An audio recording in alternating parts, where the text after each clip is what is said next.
The current poll on davidpakman.com, will birther nonsense help or hurt Republicans in 2012 if it becomes a bigger issue? We'll have results on Thursday, but I do have one email from Rick about this. He says, I believe this birther movement will actually hurt the GOP in 2012.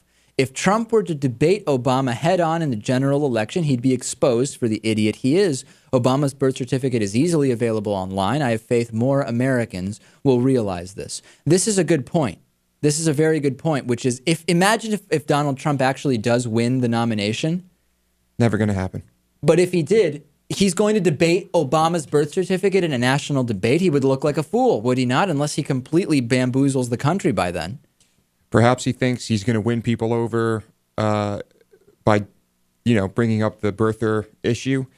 Perhaps once he won the primary, it wouldn't be an issue anymore. I mean, he's smart. I think he's smart enough to realize that that will not get him elected. It's not clear what he's smart enough to realize. That's for sure. Leave us voicemail at 219-2-DAVID-P, and you can email us through our website, davidpakman.com. A lot of emails about stuff, Lewis. Doctors advising patients differently than they would themselves on treatment. This was an interesting story from last show. Aaron said, it's worth noting, a doctor gives advice to you based on more factors than just what might be the best course of action for the doctor, him or herself. One of the big ones is public health, which would account for a big discrepancy, especially the flu scenario. A doctor has responsibility to the society as well as the individual patient, making the point that therefore they might recommend one treatment that would be safer for society for the patient, whereas for themselves they might ride out the flu, right? Makes sense. So to speak. I guess that's possible. Aaron adds, many studies support this. In the end, a doctor has to make a call that puts the least number of people at risk. I understand it with that scenario, but the numbers went beyond just that one scenario. The TSA pat-down of a 6-year-old girl, I was against this. Lewis was very much telling me that, I don't know if he was for it, but at least it wasn't a big deal, right? Right. Coney says, David, you're completely right about the TSA going too far and patting down a 6-year-old. There have to be better ways to go about screening children. When you're going into a strange place and strangers are touching you this way, it can be immensely frightening and perhaps scarring. I still have memories of the way doctors touched me. There is no reason or excuse for it, period. Kevin writes, hey, David and Lewis, aren't dogs trained to smell explosives? Train a small to medium non-threatening dog to sniff out all sorts of explosives and to behave well around children in all moods. Then the great majority of kids would be happy to get checked. In the rare cases where the kid has canophobia and just can't handle allowing a dog to sniff around them, then allow a pat down supervised by a parent. And hey, why even limit that to kids? What about that, Lewis? Would you be in favor of that?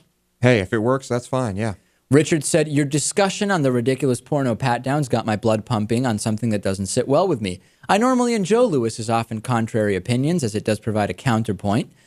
However, I agree to the point that it almost disgusts me that I have to defend my position that no one should have the right to touch me if I don't want them to, if I have not violated the law.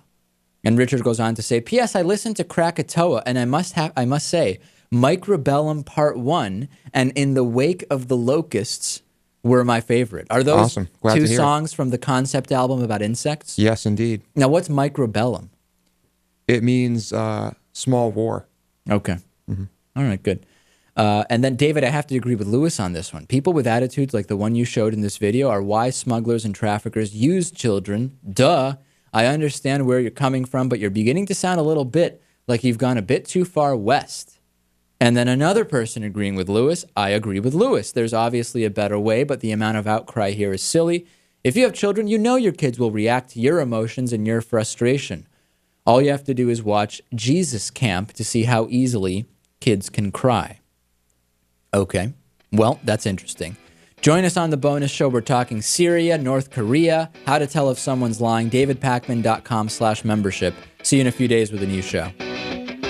The David Pakman Show at davidpakman.com.